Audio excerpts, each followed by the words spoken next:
Femmes inspirantes et engagées de l'IPC, un podcast à la rencontre de 12 femmes lumineuses, inspirantes, de par leur engagement professionnel, leur combat contre le cancer, leur investissement associatif et humaniste.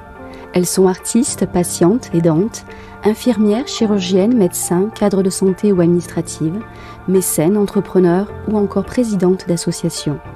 Elles ont toutes un point en commun, elles avancent vers un avenir qu'elles dessinent au jour le jour, sans renoncer à leurs rêves ou à leurs ambitions, en façonnant leur juste place avec passion, énergie et détermination. Ce podcast en 12 épisodes est une production de l'Institut Paoli-Calmettes, lancé en mars 2023 par moi-même, Valérie Rivier, directrice communication à l'IPC, à l'occasion de la signature de la charte parité femmes-hommes à l'hôpital. Épisode 4, Gaëlle Comte, chanteuse lyrique, jazz, classique, musicothérapeute et patiente. Bonjour Gaëlle. Bonjour. Vous êtes donc Gaëlle Comte, vous avez été chanteuse intermittente du spectacle pendant 15 ans. Vous avez également suivi des études de musique classique et une formation en musicothérapie. Aujourd'hui, vous êtes patiente de l'Institut Paoli-Calmettes et ce depuis 2005. C'est ça, exactement. Ça fait quelques années, du coup, que je vois l'Institut Paoli-Calmettes évoluer, changer et progresser aussi dans ses soins, dans ses prises en charge. Votre parcours professionnel et artistique a été étroitement lié à l'évolution de votre pathologie au fil des années. Pourriez-vous un petit peu m'expliquer quel est votre parcours, comment vous vous êtes positionnée en tant qu'artiste, en tant que chanteuse, mais aussi avec une pathologie, le cancer, au quotidien et avec lesquelles vous avez dû composer. Tout à fait. En fait, en 2005, on me détecte un cancer du sein. Je comprends que je vais faire de la chimiothérapie, de la radiothérapie. Il y a 2 opérations. Enfin bon. Et moi, je vis à cet âge-là, à 28 ans, cet événement comme évidemment comme quelque chose à combattre et à sortir, dont il faut sortir vainqueur. Mais en plus de ça, je me dis que j'ai un métier qui m'épanouit, qui me rend déjà pleinement heureuse et que je vais pouvoir traverser ça avec force et vigueur. Et puis je trouve aussi que les gens autour de moi ont beaucoup d'empathie, comprennent que ça va pas être facile, mais que ce soit ici à l'IPC où toute l'équipe a été vraiment adorable, plus moi à l'extérieur, dans mon métier ou dans ma vie familiale, on m'a beaucoup soutenue. Donc j'ai eu vraiment tout le courage qu'il fallait pour aborder ces traitements et ça s'est bien passé, même si évidemment il y a tous les inconvénients des effets secondaires d'une chimio ou de rayons ou d'opération. Mais voilà, et puis j'ai repris le chant et continué mes études au Conservatoire de Marseille pour viser des premiers prix de conservatoire, etc. Donc j'ai repris vraiment aussi bien mes concerts, mes tournées avec d'autres artistes dans d'autres styles de musique. Je faisais aussi bien du jazz, je faisais du reggae. À côté, je travaillais le classique. Enfin, normalement, on me disait que c'était pas très... La cohabitation n'était pas évidente, mais moi, ça m'apportait beaucoup de choses. Et de ce fait, j'ai pu obtenir mes prix. Mais au moment où moi, je passe un prix d'art lyrique, mise en scène et tout ça, on m'annonce une récidive osseuse, hépatique et cérébrale. Avec 12 endroits sur les os, 2 endroits au cerveau, 2 endroits au foie et une tumeur cérébrale. Donc là, c'est vrai que je suis allée à 1 semaine près passer mon examen en demandant si on pouvait commencer les traitements après. Donc il y a eu clairement cette décision de vouloir ne rien changer à ma vie et à penser que j'allais surmonter ça et qu'il y aurait un après. Ou alors partir vainqueur, mais partir la tête haute avec au moins l'envie de passer ce diplôme-là. Ce que j'ai eu d'ailleurs, j'ai eu ce premier prix de conservatoire avec à l'unanimité et le prix du département, c'est-à-dire qu'à l'unanimité il y avait eu un prix précédemment que il y avait que 5 ans avant où il y avait eu ce prix à l'unanimité. L'année d'avant j'avais eu le prix de technique. Bon bref, donc je me dis faut tenir droit, il faut continuer. Je donnais déjà des cours à l'époque, malgré les nouvelles, je suis allée donner mes cours, mais en discutant avec l'oncologue, j'ai dit, mais moi j'ai déjà fait de la chimie avec le cancer du sein, qu'est-ce que vous allez me, me prodiguer d'autre? Parce que si ça revient comme ça tout le temps, ça va être compliqué. Donc on m'a dit que je ferais 3 mois de chimio, que si la molécule était bonne, on allait continuer et qu'après on allait me proposer une autogreffe de moelle osseuse. Qui serait pas évidente à surmonter, ce qui a été d'ailleurs le cas. Mais j'avais parce que moi je le vivais comme si c'était généralisé. Et voilà, l'image de l'oncologue était assez drôle, c'est-à-dire que c'est vrai que si on lave par terre, on va pas laver qu'un petit bout de la pièce. On va javeliser par exemple tout le sol dans tout l'appartement et pas faire qu'une seule partie d'une pièce ou bon. Alors je suis partie confiante, les épreuves n'ont pas été simples, c'était assez pénible et j'ai mis du temps un petit peu là à remonter, mais bon. Et puis au fur et à mesure, j'ai eu la chance de pouvoir, après, en me sentant légitime d'avoir eu ces premiers prix de conservatoire plus le solfège, ça s'appelle un DEM, un diplôme d'études musicales. J'avais passé une audition pour faire les renforts de chœur à l'Opéra de Marseille. Et j'ai eu mon premier contrat, donc ça met beaucoup de... C'est pas mon cœur. Oui, c'est vrai que c'est très stimulant de continuer à rentrer dans des maisons de plus en plus prestigieuses parce que c'est toujours valorisant sur un CV. Et puis, j'avais fait ma formation de musicothérapeute avant la rechute. Enfin, il y avait plein de choses en cours pour moi. Et de ce fait... j'ai ensuite préféré cibler, même si je continue à donner quelques cours de chant, cibler, profiter au maximum de cette expérience à l'opéra qui s'est renouvelée sur plusieurs contrats. Je préparais tout doucement le concours pour me faire titulariser, c'était mon choix, et être donc salariée de la maison de l'Opéra de Marseille. Et malheureusement, ma santé m'a encore rattrapée à ce moment-là. Bon, évidemment, entre-temps, j'avais eu une tumeur cérébrale encore, qu'on a traitée par Gamma Knife, Gamma Units. Ce sont des rayons, 201 rayons qui convergent en un seul pour traiter une localisation extrêmement précise. Et là, bon, ça ne va pas à nouveau. J'ai fait une infection du site par lequel on fait les chimios. Je sentais qu'il n'y avait pas que ça, il y avait autre chose, j'avais d'autres symptômes que j'arrivais pas à comprendre. Le temps qu'on fasse des examens, tout ça. Bon, en fait, il y avait une tumeur cérébrale qui englobait les canaux optiques ainsi que l'hypophyse, qui est le chef d'orchestre des hormones du corps humain. Et donc il a fallu par une opération, et je ne savais pas d'ailleurs si le professeur qui m'opérerait allait devoir casser la boîte crânienne ou pouvait simplement passer par le nez. Donc quand on se réveille, je vous dis pas les impressions qu'on a. Donc bref, ça a été un grand tournant.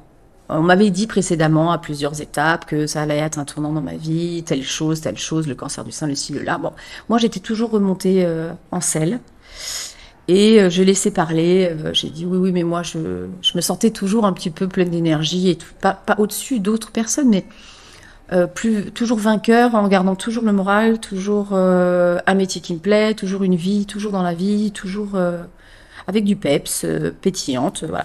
Et d'ailleurs, d'où vient cette énergie je qui sais est vraiment débordante et communicative Je pense que déjà, quand on a ce genre de problématique et qu'on est heureux au départ, c'est plus simple que quand on est déjà abattu dans sa vie et qu'on n'est peut-être pas très heureux. C'est facile de dire ça, parce que ça ne se commande pas toujours d'être heureux. Mais quand les gens se plaignent beaucoup, expliquer que malgré les orages, il va falloir apprendre à danser sous la pluie, Oui, c'est une magnifique phrase. Il faut, voilà, je Vous saurais. avez également cité lors de votre interprétation musicale en décembre dernier. Et ce qui m'a vraiment touchée lors de ce concert live, voilà, qui était réalisé de façon hyper spontanée pour les patients, les visiteurs de l'IPC ce jour-là, c'était vraiment cette énergie, cette envie de donner de l'énergie, du bonheur, un temps musical, voilà, de partage en toute simplicité. Et les premiers temps, ben, certaines personnes vous regardaient et vous écoutaient un peu de loin, et puis au fur et à mesure, on voyait qu'ils se rapprochaient, qu'ils étaient moins timides, parce qu'en fait, il y avait quelque chose de solaire en vous, comme un aimant, en fait, un aimant de bonnes ondes. Et il y avait vraiment cette belle énergie. Oui.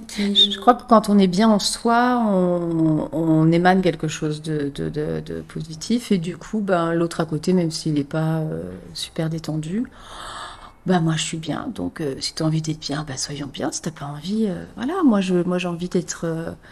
voilà, de profiter que ces interactions extérieures à ma solitude, parce qu'il y a plein de moments où je suis aussi seule.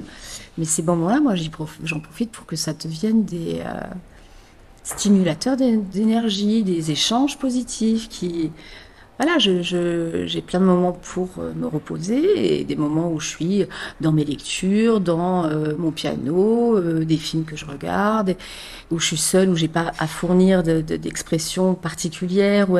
Mais par contre, dans les échanges avec les autres, bah, c'est super et ça fait beaucoup de bien à soi-même aussi de prendre le contre-pied de bah, même si je suis fatiguée, je vais sourire ou je vais m'enrichir de la rencontre que je vais faire, que ce soit un facteur ou que ce soit la boulangère ou la personne qui va vous faire le soin à l'IPC. Hein. C'est se nourrir de cette énergie, de l'échange. Et vous vous rendez compte très vite d'ailleurs que la personne qui avait pas forcément le sourire, hop, une petite blague ou une petite et l'autre se réveille un peu et dit ah bah oui en fait ça détend. Voilà, la dernière fois hier c'était le boucher. Recul, voilà, la dernière fois hier soir c'était le boucher et il me dit bah ben quand c'est un échange sympa comme ça fait plaisir. Ben ça fait du bien à tout le monde. C'est-à-dire qu'après, quand on se rend compte que la vie peut être courte et s'achever aussi du jour au lendemain, on prend peut-être les choses. Après, ça m'empêche pas d'avoir des contrariétés, de me disputer, enfin voilà, quand même de vivre comme tout le monde, hein, d'être énervé ou d'être déçu. Mais bon, voilà. En tout cas, profitez-moi des échanges agréables quand justement je sors ou quand je rencontre des gens, c'est essentiel pour moi. Et pour faire un parallèle avec le chant et notamment la transmission, on va dire, auprès de vos élèves, à travers la musicothérapie, ou pas d'ailleurs, hein, qu'est-ce qui vous plaît dans votre pratique au quotidien artistique?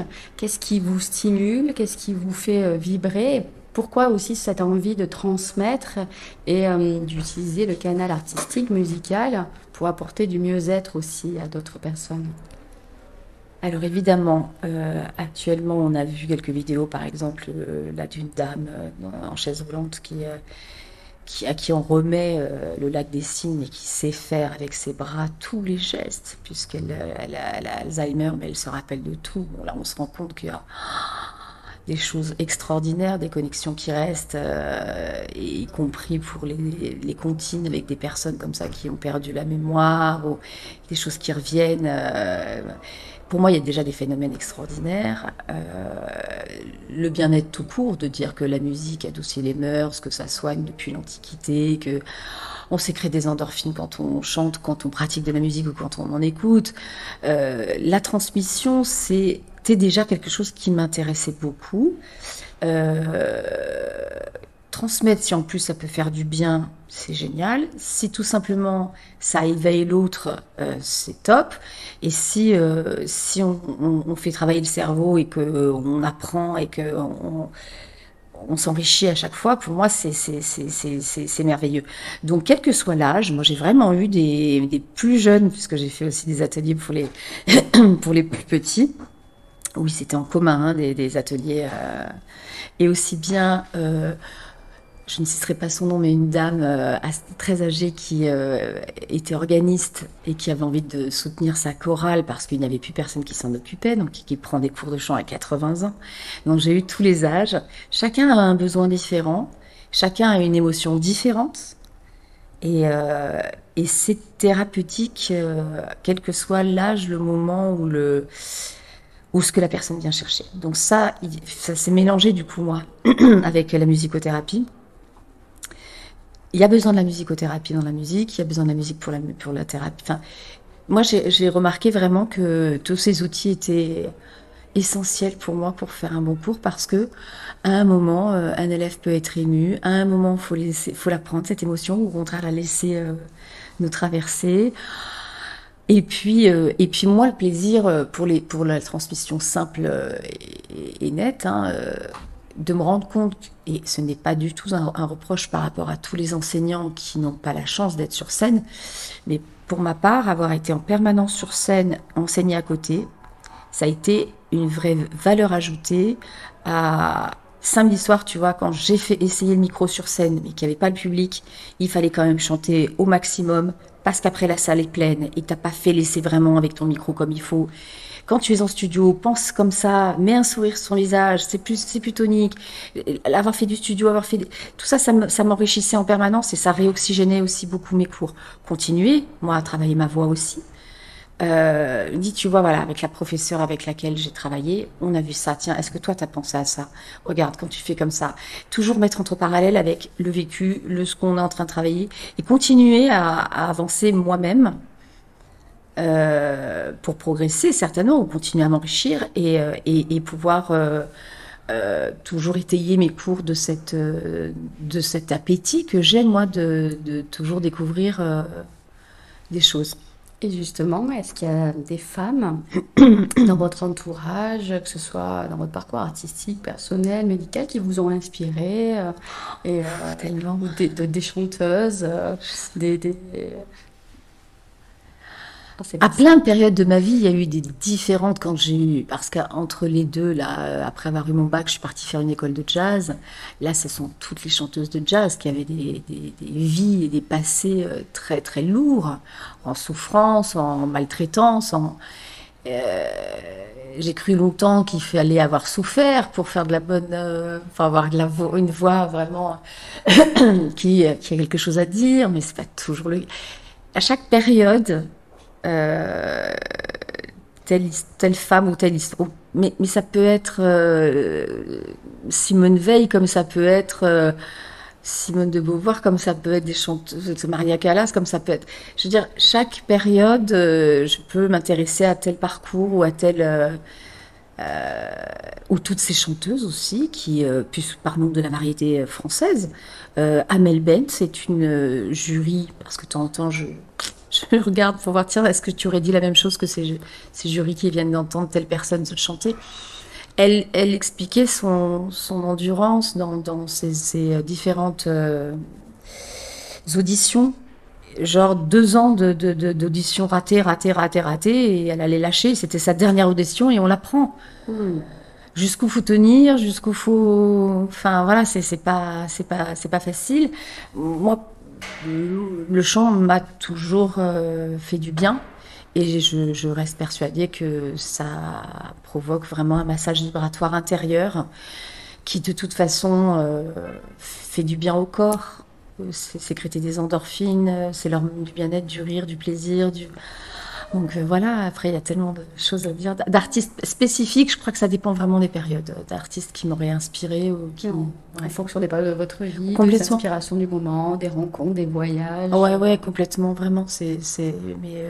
Mais justement, c'est souvent des femmes dont je suis très inspirée.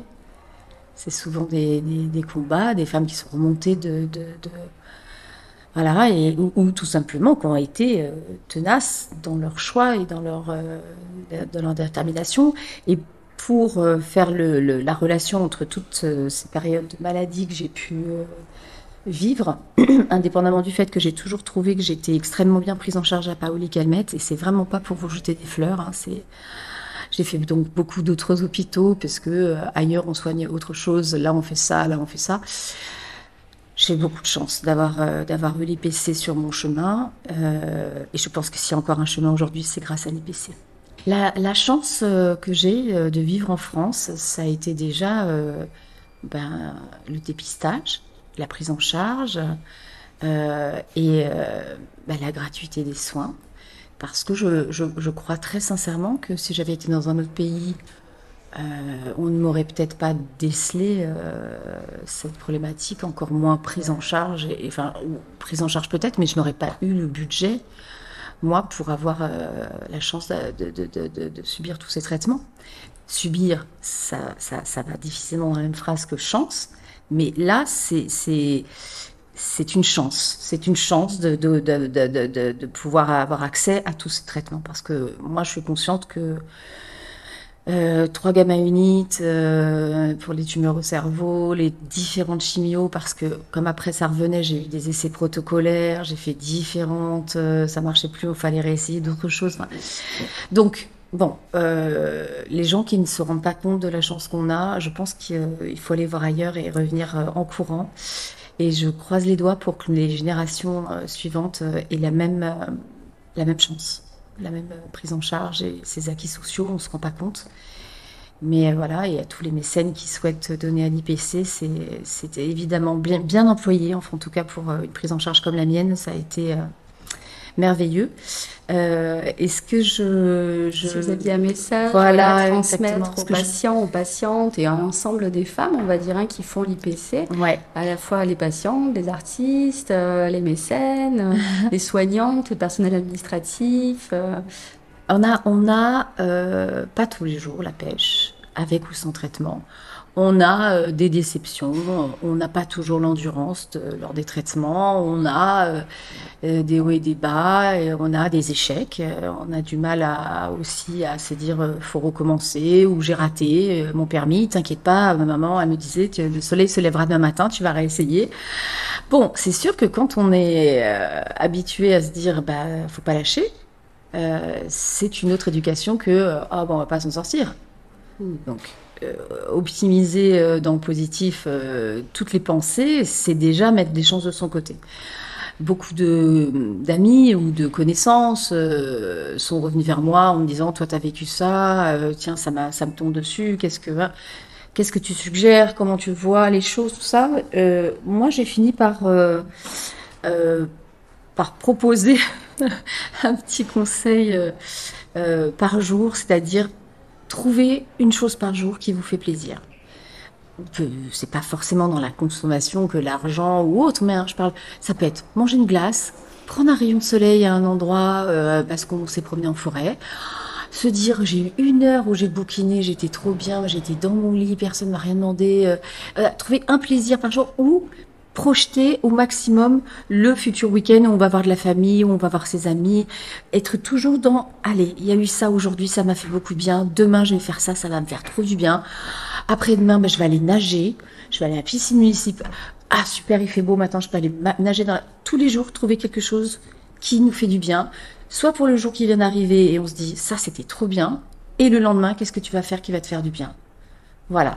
Trouver une projection positive. Voilà, mais ça peut être un court instant, un long moment, une projection où il n'y a rien qui arrive là. Week-end prochain, qu'est-ce qui va se passer? Super, voilà. Il faut sécréter du bien-être, il faut que les hormones... voilà, donc ça peut être des choses aussi simples que de se dire je me suis regardé un bon film, c'était génial. Oh, j'ai terminé mon bouquin aujourd'hui. Ah, ça, voilà. Hein, oui, des plaisirs du quotidien, voilà. Simple, mais... J'ai eu une conversation avec une amie ou un ami, ça m'a fait tellement de bien. Voilà, et prendre le bonheur là où il est, parce que si on ne va pas le chercher, il n'est pas toujours... Il faut aussi le voir, ce bonheur, le ramasser sur le chemin, parce que c'est sûr que si on voit tout en noir, ça n'aide pas. Voilà, je suis encore aujourd'hui sous Herceptine, qui est un anticorps monoclonal. Donc mes traitements ne sont plus aussi lourds qu'une vraie chimio. Une vraie chimio, ça veut rien dire qu'une chimio standard qui ferait perdre ses cheveux pour le cancer du sein, vomir et autres. Mais donc ça veut dire qu'après avoir vécu toutes ces choses-là, j'ai passé les 5 ans de surveillance et aujourd'hui, il n'y a pas de départ ailleurs. Pour moi, pour l'instant. Et quand bien même, s'il y avait quoi que ce soit, je sais que l'IPC le détecterait et que je serais à nouveau bien prise en charge. Et il y a tellement de beaux moments qui vous attendent après vos traitements. Faut foncer, faut tenir bon, faut y aller. Voilà. Merci infiniment, Gaëlle, pour cette conclusion. Votre image, voilà, rayonnante et pleine d'énergie. Merci beaucoup pour le temps accordé à cette interview. Et puis, je vous souhaite une très belle fin de journée. Merci de m'avoir fait l'honneur de me proposer de témoigner. Pareillement, c'est un honneur de vous recevoir. Merci. Au revoir. Au revoir.